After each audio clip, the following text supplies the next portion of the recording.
Hey everyone, this is Roman Prokopchuk, and this is the Digital Savage Experience podcast. Today I have with me Carrie Schell. Carrie is a midwife, personal trainer, yoga instructor, addiction specialist, speaker, and author. Thank you for joining me today. Hey, I'm happy to be here.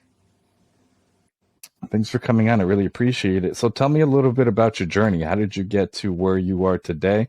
Obviously, by that intro, you wear a lot of hats. So how that kind of journey come about? Yeah. Um, Good question. It's been a long journey.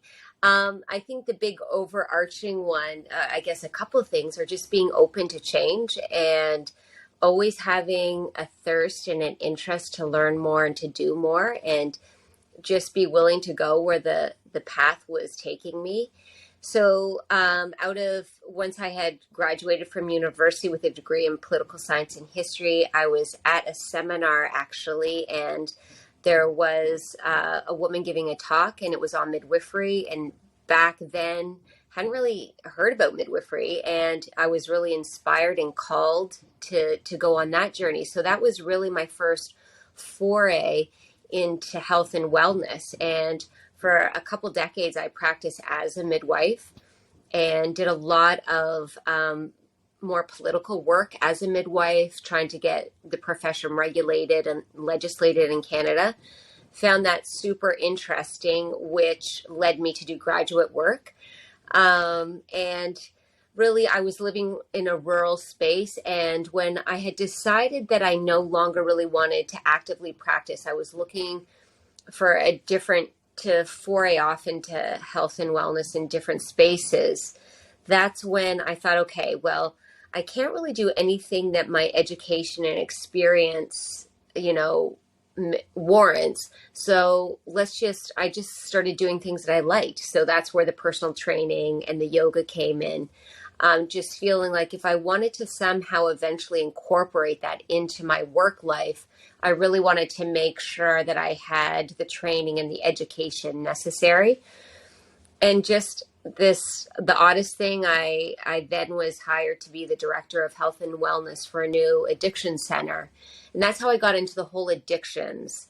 And with my graduate school research, and my love of yoga and physical activity, what I knew, research told us that yoga, meditation, and physical activity were more effective in many cases in dealing with alcoholism and addiction than traditional therapies. So I really got into that and just writing on that and speaking on that. And through COVID, realized that myself had become a great drinker, not an alcoholic, but I was realizing my relationship was no longer healthy. And that's where I am now, just really trying to give a voice to that, because I think it's a really challenging place to be in. I know millions of us are in the position that I was in, but it's really hard to know where to go and what you should do. Yeah, I agree. I think, physical and mental wellness is key. And like you said, when people were, I guess, secluded from everybody else, it leads to potential, physical issues in terms of not being able, let's say, to formally exercise, which I think it's easier said than done, but if you really want to do it, you can do it at home, you can do it outside, so on and so forth. But like that social aspect of being a human, and humans are social creatures, and not being able to meet in person, or enjoy certain things, or even not being able to let's say get married, or like group events, or even visit a loved one that's sick in the hospital. I think that could lead to obviously different mental issues that then can lead to different vices of coping. And it may not be, like you said, full-fledged, potentially alcoholism, but you kind of start drifting and you start using it as, I guess, a crutch to cope. Yeah, I mean, and then you throw in all of that fear and all the unknowns. We didn't know, a few years ago what was going on. I mean, a pandemic. None of us had lived through a pandemic, and being, school closures, everything was so new and different. And for me, I was really fortunate in one sense, because of where I lived. I would just go out every day and I'd hike every day. So I was loving it. I was like, oh, this isn't too bad. I love being on my own and in nature and being physically active. So that part I had a good handle on. But what I would do was I would set my like to-do list, and if I would check all the things off, then I'd kind of reward myself with a glass of wine or two, maybe three. And it just kind of insidiously crept its way into where it was like, no, that was it was just a daily thing. And it's not like I was getting drunk, but it was just a daily thing to where I just started having that internal dialogue saying, are you drinking too much? Should you take a break? And yeah, I think a lot of people were in that same position and still are, because they're thinking, well, I'm not an alcoholic. I'm not going to AA. So what do I do? And that's, I think, the position a lot of us are in. Yeah, I agree. And I mean, like you said, your process in terms of rewarding yourself, like I feel like a lot of people did that, but what was kind of, I guess, your first step into being self-aware enough to come to that conclusion? You know what I mean? Because a lot of people don't necessarily, even when it's like that, when it's not full-blown alcoholism yet, like it's okay. I can keep doing this. It's not bad. It's not hurting anybody. But when were you like, I need to change this process? It's not necessarily leading to somewhere either positive, or maybe it's accelerating in the wrong direction. Yeah, good question. I think a big thing with the gray drinking is that I believe a lot of us are drinking too much. And I think that benchmark of what is normal and it is acceptable has really changed and shifted over the decades. And so, if you look at it and you realize that a lot of your family and social circles and what you do involves drinking, like I'm meeting friends, we're going to have drinks. Even if you went out for a hike or did something and then you have a drink and dinner, or everything kind of just very subtly involves alcohol. So it's hard to really get a gauge on where you're at if everyone's in the same place.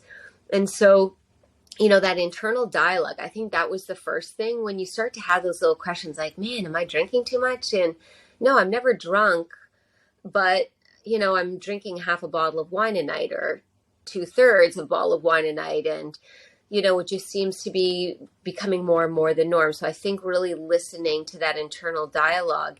And I think for me, another catalyst is that my spiritual life was getting to the point where, along with that internal dialogue I was having, I was thinking, okay, do I really want to have alcohol be the place I go if I'm stressed, or if I want to go to my spiritual resources first. And so I think that was the big thing for me, that I wanted to live true to myself in all aspects. And that really wasn't honoring a big part of my life.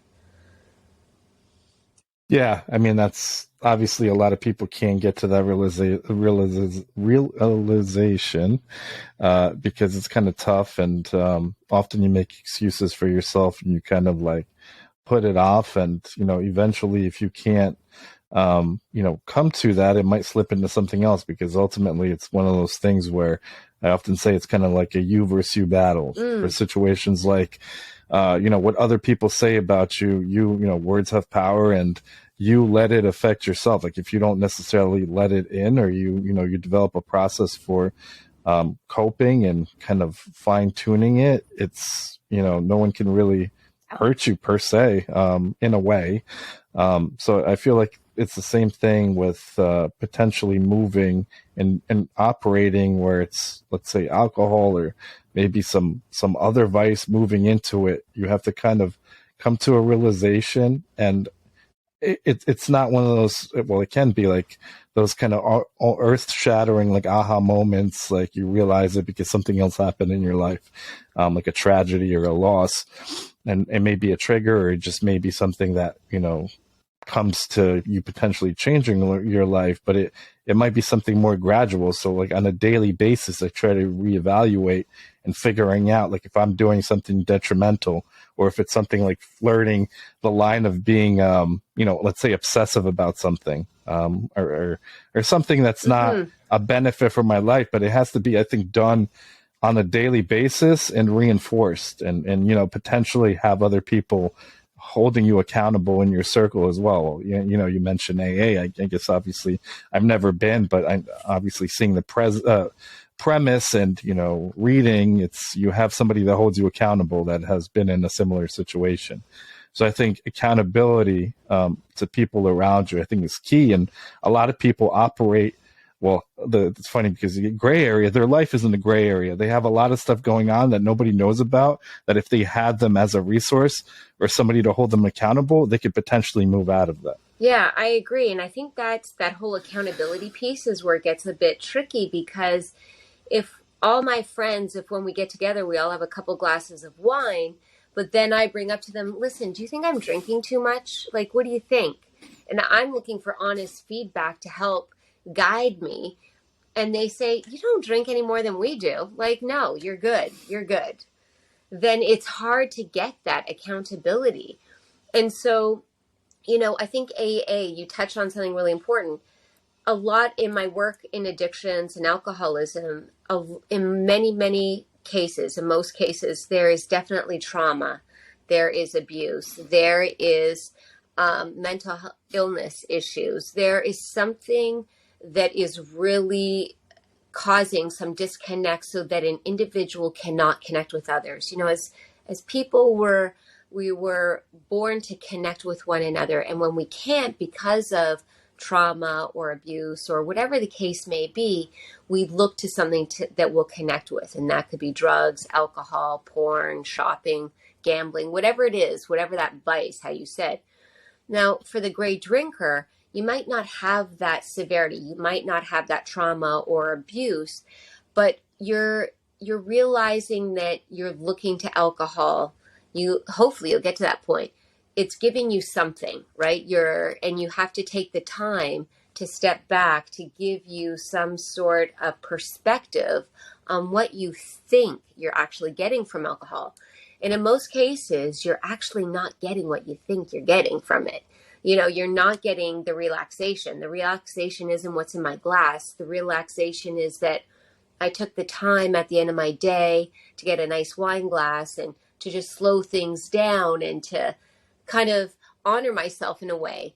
And we're thinking it's the wine that's relaxing, but it's actually kind of that little ritual of slowing it down and I could have something else in my glass. It doesn't have to be alcohol, and it would give me that same sense of, really, I need to take time at this full day, just even a few minutes, to reconnect with myself and exhale. So in a lot of cases, when I'm out with friends, is it the wine that is making my evening good, or is it the connection and the love I have for my friends? And you'll say, well, it's the love and connection I have with my friends, but we start to think that it won't be as valuable if the alcohol's not there. We start to trick ourselves. So it's a bit of a mind game also that we slip into, that taking a step back from the alcohol gives us a bit of perspective. Yeah, and it's a societal norm. You kind of mentioned it's kind of surrounding you as an adult. You go to say a sporting event, you're tailgating, and then at the event they're pushing alcohol, and it's being pushed to kind of like enjoy yourself, whatever you're going through in terms of like in a social kind of structure that alcohol is involved in one way or another. I mean, you look at beer, liquor commercials, everybody's having fun in a social setting.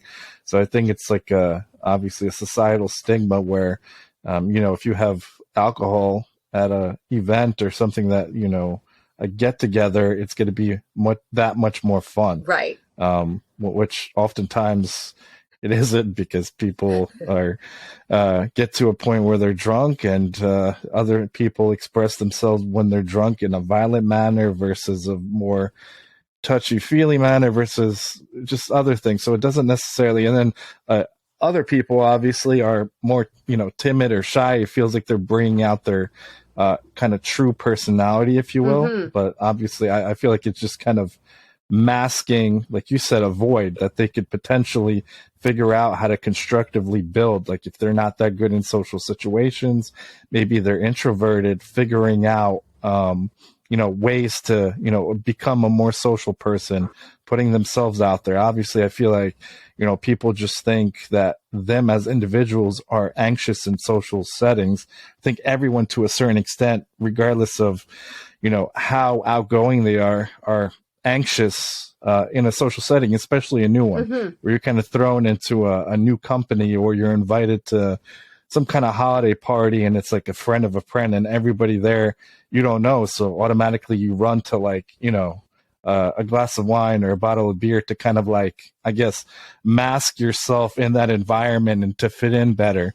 But I think if you kind of like truly develop a skill set to build that up naturally, I think it's a lot obviously more beneficial. And I think everybody has a anxiety to either speak in front of people, be in front of people, like I said, especially people you don't necessarily know. And I don't think long term, obviously, alcohol isn't going to help with it or mask it. Yeah. And I mean, think of when you yourself have been in a situation where people are having drinks, and if there's one person who's like, oh no, I'm not having alcohol, or and you know that they've had drinks before, people will pressure them like, oh, go on, have a drink. Why not? Why aren't you drinking? And they'll hassle them, and and some people will feel actually uncomfortable that someone else isn't drinking, which is really peculiar.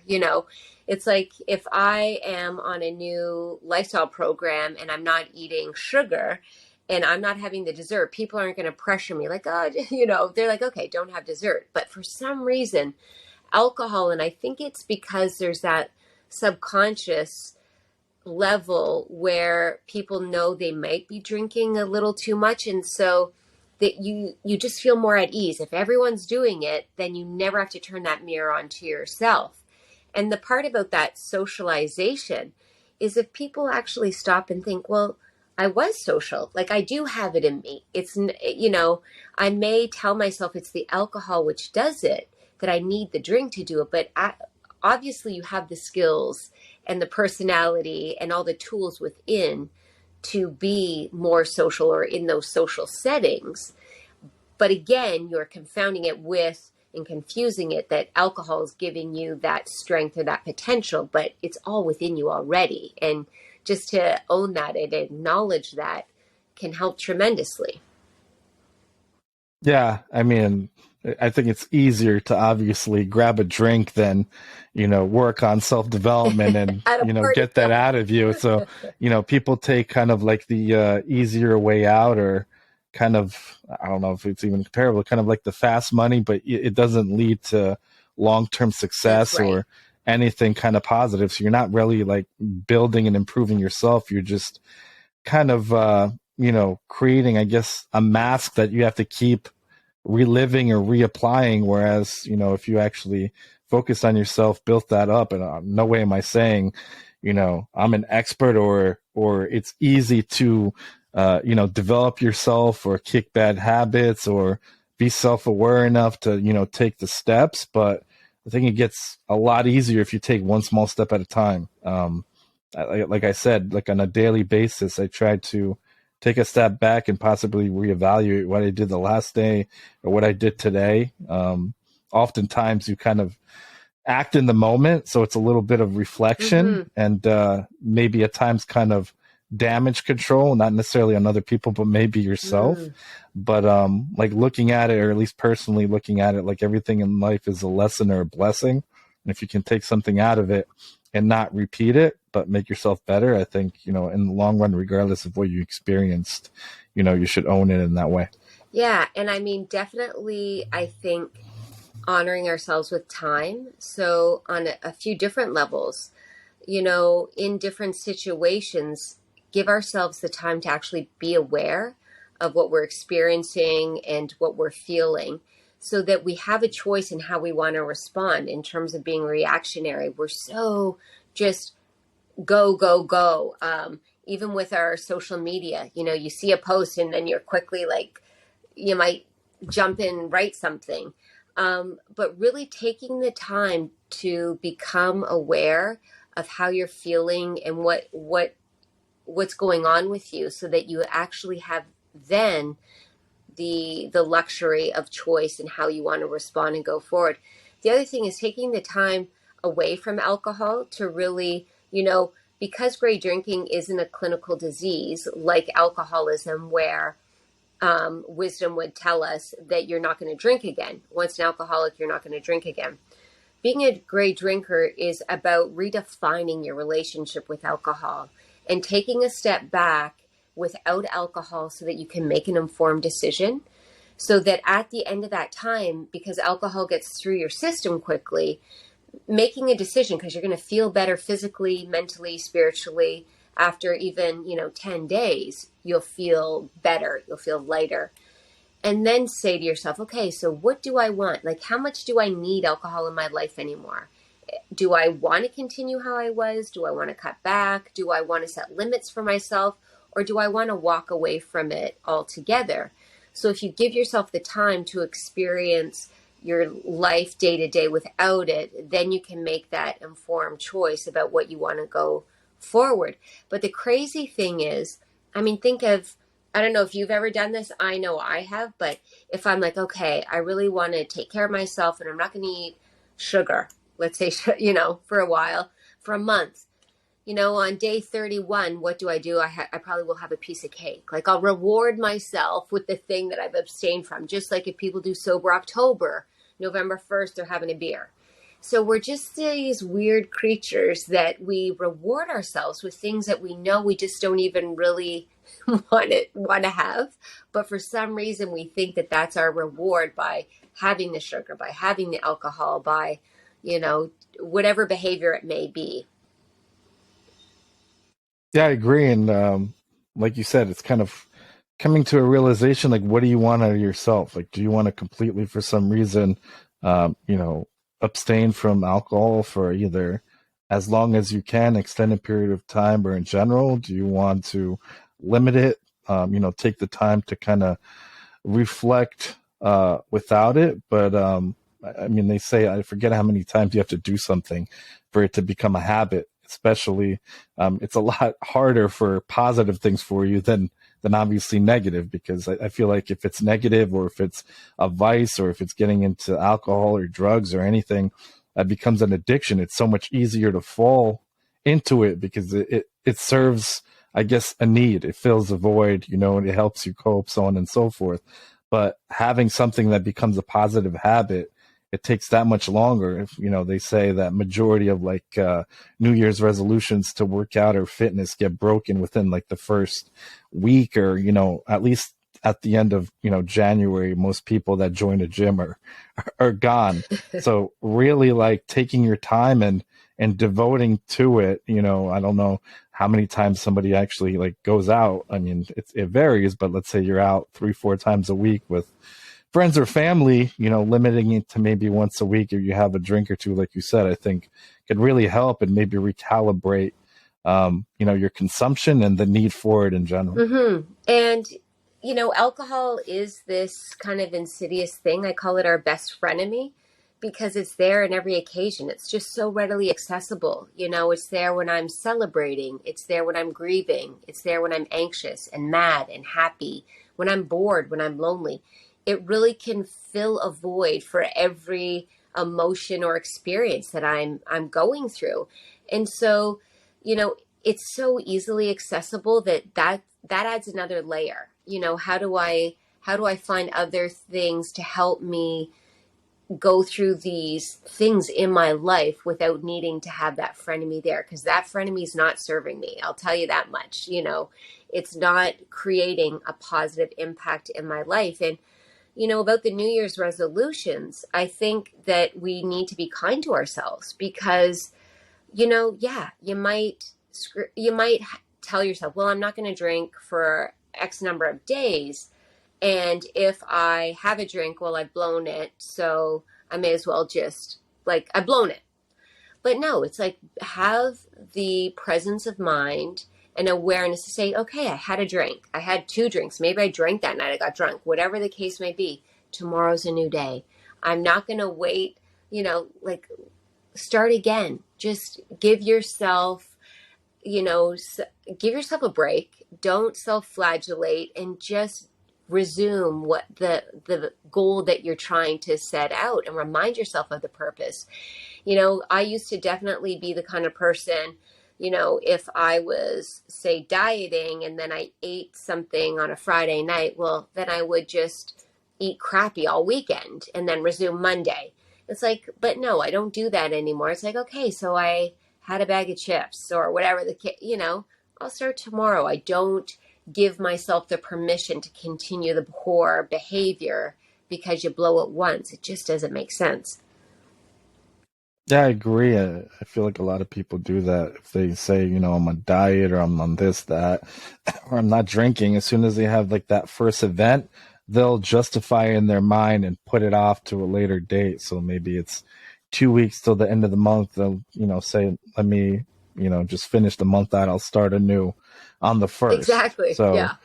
yeah, just it's starting over the next day and not falling into kind of that trap and, keeping yourself accountable, I think is key.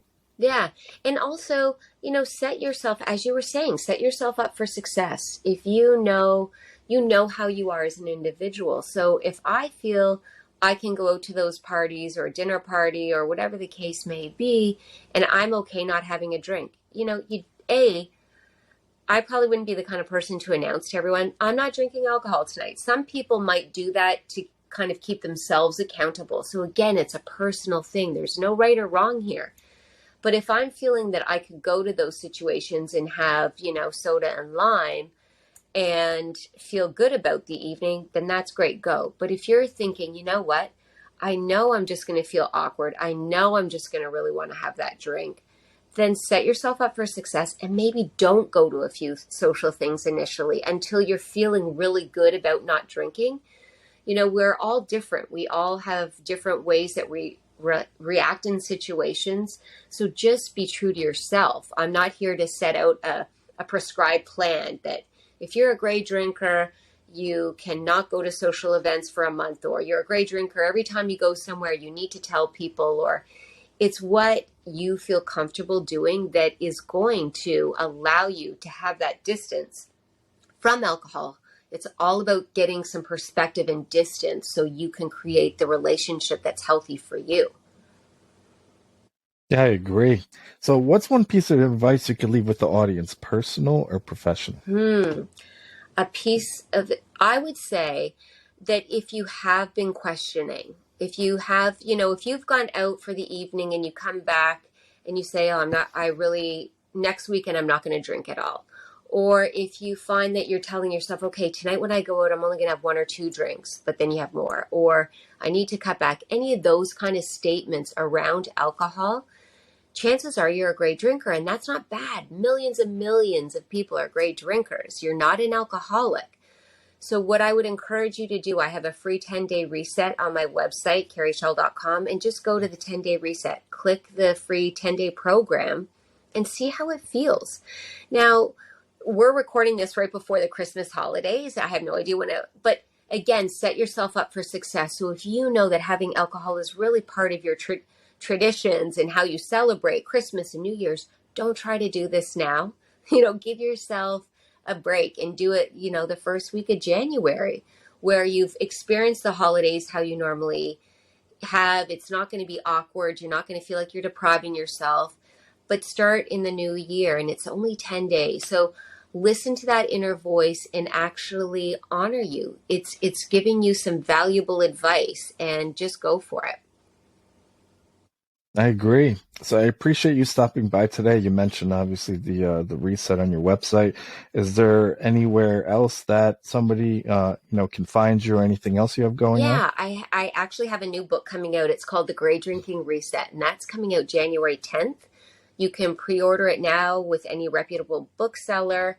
But yeah, that's coming out January 10th, and that's a more comprehensive 30-day program. So if you're feeling good after 10 days, then go for the Gray Drinking Reset. And I guess just a little holiday thing, we have a free alcohol-free libation holiday cheer recipes.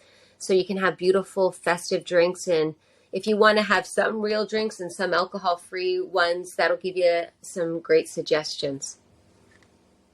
Awesome. Thanks again for stopping Thank by. you.